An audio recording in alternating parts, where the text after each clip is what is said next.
Tony Tonkin here, discussing in week 4. And this is, even though it says week 3 at the top of the page you're about to see, this is week 4.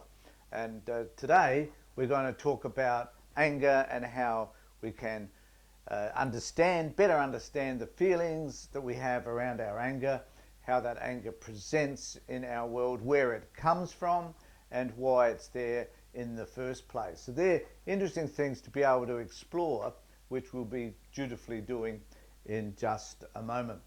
So the first thing that we're going to talk about, though, is feelings, what feelings are okay and what are not okay. So we'll discuss that. We'll also be talking about what emotional programming is, how those emotions sit in our lives, the way they impact us as well, where they come from, why they're there. And I've got an example of that in my own experience, which I like to share with people, so I'll be doing that in a moment. We're looking at the anger iceberg, that thing where the anger sits at the top and there's all this other crap sitting underneath, and what that looks like and how that may impact you and your well-being. And we're talking about owning and taking responsibility for our feelings. So this is kind of what we're investigating today. So stick with me, and I'm sure that you'll find something in here that has great value to you. So the first thing we often do when I'm in groups is we talk about what feelings are okay and what are not okay. And so we ask people in those groups to think about the messages that you had when you were growing up from your family that said things were okay, things were not okay. I just want you, as I'm talking here, just to take some time out to think about what that means to you and how that has actually impacted you throughout your life. So what have you taken on board that you're now implementing that perhaps may be unhelpful? For example, you might have a father that said to you, or that expressed anger and violence, and then whenever you expressed it back, you were told it was wrong. So we have these conflicting views. Your mother or someone else in your life might have been loving and compassionate to you, but then you were told that if you expressed those same behaviours, you were being soft, or you were being weak, or you were being a pussy, or whatever language was used to describe how you were when you were expressing caring and nurturing behaviour. You also might have found that when you fell over, for example, and you were hurting, and someone just says to you, look, just grow up, you'll be okay, you're all right. They give you that message that disregards completely any of the emotional experiences that you might have had by having simply an accident. So in groups we discuss what feelings and messages were not allowed to be expressed, and I just described some of those to you. So the important thing, though, is to talk about how we break this cycle. So we talked last time about the cycle, where it came from, going through all these stages, to the false calm, and then something happens and it works up and builds up to this explosion later on. So we need to know what provokes you and identify your thought patterns as they're happening at the time.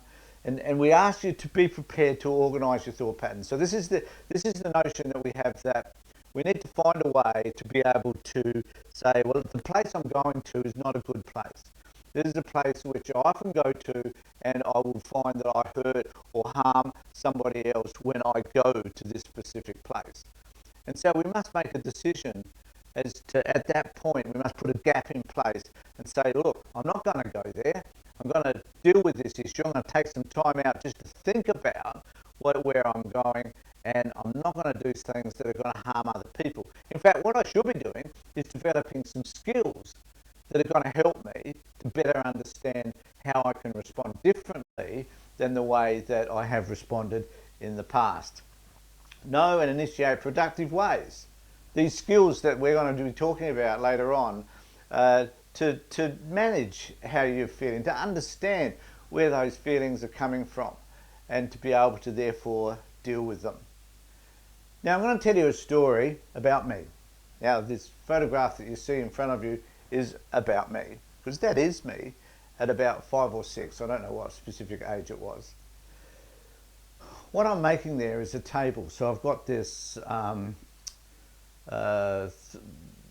this mallee root, mallee log, whatever, not cut out appropriately. It was always on a slant, and this little 3x4 piece of wood that I've nailed in. And you can see, if you look really closely, he's done it's not the greatest job on this, not the greatest job I ever could have done and have ever done since.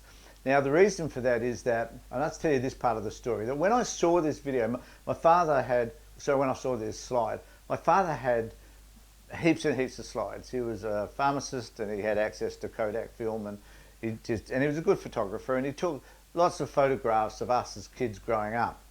And after he'd passed away, I got hold of these slides. Now, when I saw this one, I just broke out in absolute tears, like blubbering, uncontrollable emotion just came out of me, gushing out of me. I don't know whether you've ever experienced that, but it's a scary experience because you don't know what it is, you don't know what you're dealing with, and it just presents itself out of the blue. Well, here it was for me, presenting itself just out of the blue when I saw this particular slide. Now, the reason why I was feeling the way that I was that this little table that you see before you, I was really proud of. It was fantastic as far as this 5 or 6 year old was concerned. I was delighted that I was able to put this together. But what I remember, and there were some photographs of me in bed too, and it's sitting alongside me in bed. You couldn't put anything on it because, as you can see, it would just fall off. But I was proud of it. But people ridiculed me for it. They laughed at me because I made this table. From that day to this, I've never made anything with my hands, never put anything together. If I needed someone to do the job around the house, we'd get them to come in. People would still joke about the fact that, you know, it was unusual for me to even change a light bulb. And the reason why I was feeling that way was because of this sense of rebuke, this sense that you're not good enough to even make a little table as a 5 or 6 year old. And therefore, the message was that I would not be able to do anything constructive with my hands, so I avoided everything through most of my life for doing things with my hands. It wasn't that I couldn't, that wasn't the issue. The issue was that I chose not to because of the emotional despair and the sense of betrayal and rejection that I might get from doing it. And that emotional stuff was something that sat with me all those years, way back when I was 5 or 6 years old. So the feelings that we have often today are feelings that come from a long way ago. They're not necessarily feelings or emotions that are generated by the events of today. They are other stuff. So the best way to think about it is in layers. So we have layer upon layer of emotional stuff that sits with us. So if we have an issue that something happens today, someone says or does something to you, it isn't necessarily about what has been happening in the context of that moment. What it is about are the emotions and the feelings that sit with you as a result of things that have happened to you in your past.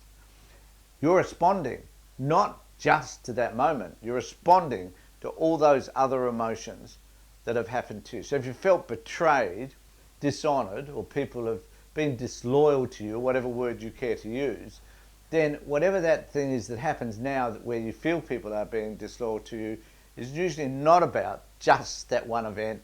It's about all these layers of stuff that sits before it. So we need to understand this in terms of our own emotional programming. The best way to describe this is through a process called emotional programming, which is a psychological analysis of the way people respond to emotions.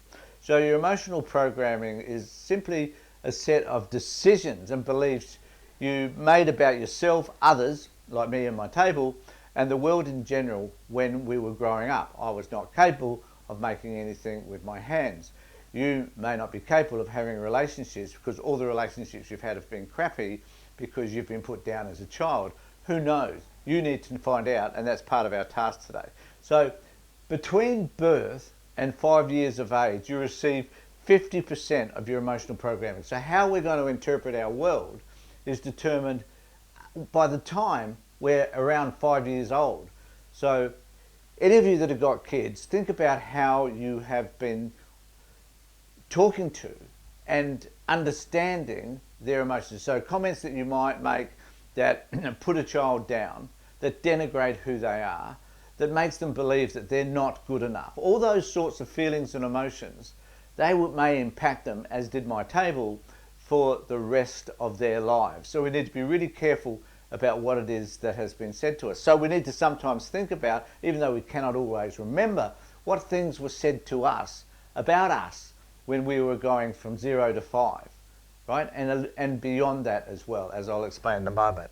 So between 5 and 8 years of age, we receive 30% more of our programming.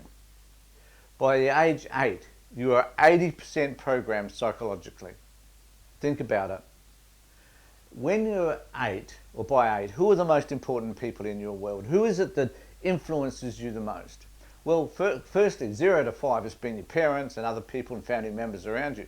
By the time you're 8, you're at school, so it doesn't become just about family members, uncles, aunties, and so forth. What it becomes about now are teachers and the type of message you're getting from those people that are now your peers. You're at school, you're playing with people, you're doing things differently. Those people are the ones who will influence you the most. So that's an additional 30% at this point. So by now, we're 80% programmed. So between the ages of 8 and 18, we receive 15% more of our emotional programming. Now, for those of you that have done the maths, this means that by the time you reach adulthood, you're 95% programmed. But the bulk of that programming has happened to you at a very early age. The question that we need to be asking is, how do we deal with that? How can we overcome it? And is it possible? Over the years, and I've run hundreds of these courses, people look at those figures and they think, I'll take that one off. People look at those figures and think, well, that's immense. That's a lot of crap that's happened to me throughout all those years. And I will never be able, that's just who I am. I can never do anything about it. It's just over and done with, done, dusted. Nothing can be done about it. That's crap. Because it is with the 5% of our conscious mind that we can understand and change the other 95%. Remember that 95% has been unconsciously delivered to us in ways which has often been unhelpful. But we can undo it because we can become conscious now of the way it has impacted us. And we can now make decisions about how to do things differently with the 5% that we've got. So as we chip away at that 5%, we'll be able to change things forever. So once we understand why you've been doing what you've been doing, you may be free to change your behavior permanently. And I think that in psychology, this is the most important statement we could ever make. Once we understand why you've been doing what you've been doing, you'll be free to change your behavior forever. So the challenge for you is to be able to make a decision about what it is you can do about your programming. That 5%. So in order to understand that 5%, we need to work with that, to develop something under that 5%, we need to understand the 95%. And the best way that we can do that is to do some reflecting about the issues that we raised in one of the previous slides, which is about finding ways to understand the language that was delivered to you, the messages that were given about who you were when you were growing up. So I'm going to just conclude with this. Don't want to give you too much. So we'll just conclude with the anger iceberg, and then in the next session we'll discuss this further.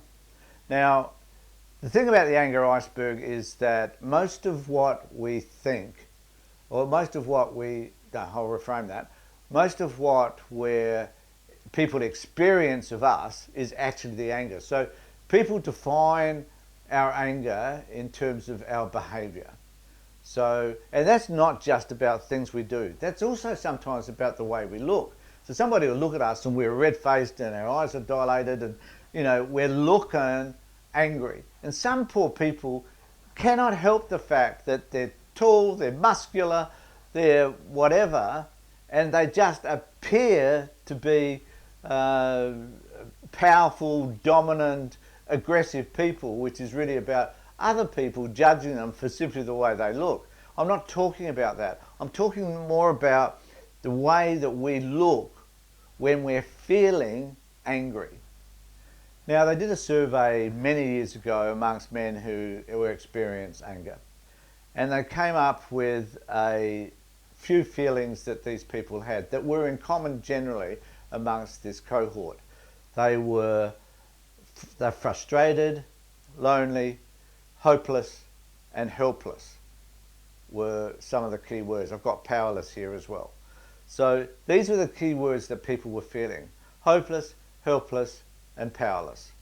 But what they did notice was that these were feelings and emotions that people were not talking about.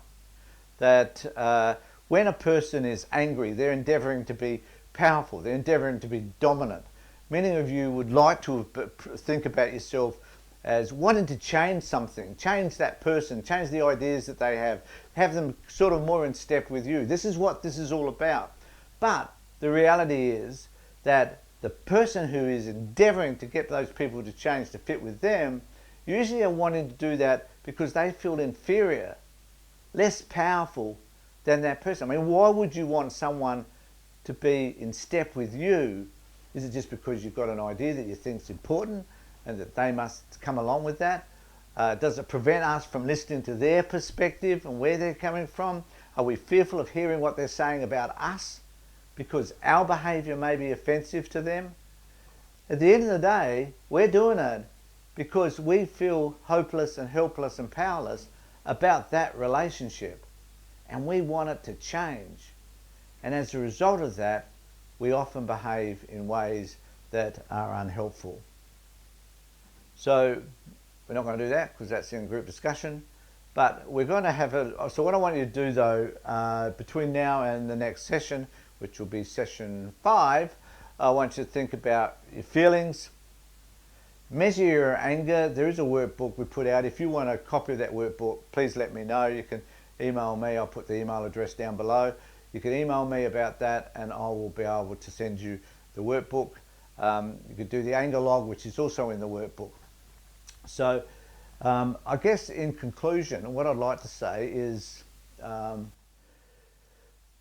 that it is important, I think, for each of us to understand that anger is just an emotion like any other emotion or feeling that we have.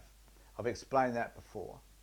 What we need to do, and the challenge before you is to, in particular with regard to this particular week's session, is to understand where that anger sits, why it's there, what are those things, what are the onion layers that you need to peel away to better understand where anger is. And how does it impact your life? Who does it impact? How does it affect them? Do you feel powerless, hopeless and helpless when you're in sort of conflicting type situations? Do you try and control events where you should not actually control them? Perhaps you should spend more time listening to people about how they experience you and what feelings are prevalent for them. Now, I'm going to be talking next week, I think, in the next session. Just see if we can go over here and get that.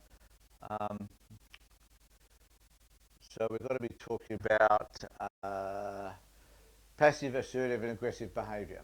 So we'll be looking at how those particular areas impact your life. We've got to be doing some stuff around assertion, which is trying to develop some language for you to use to talk about anger, how you're feeling generally in a more productive way. Thanks everybody for being with me this week. All I can say is take care of yourself, look after yourself, and more importantly, be safe.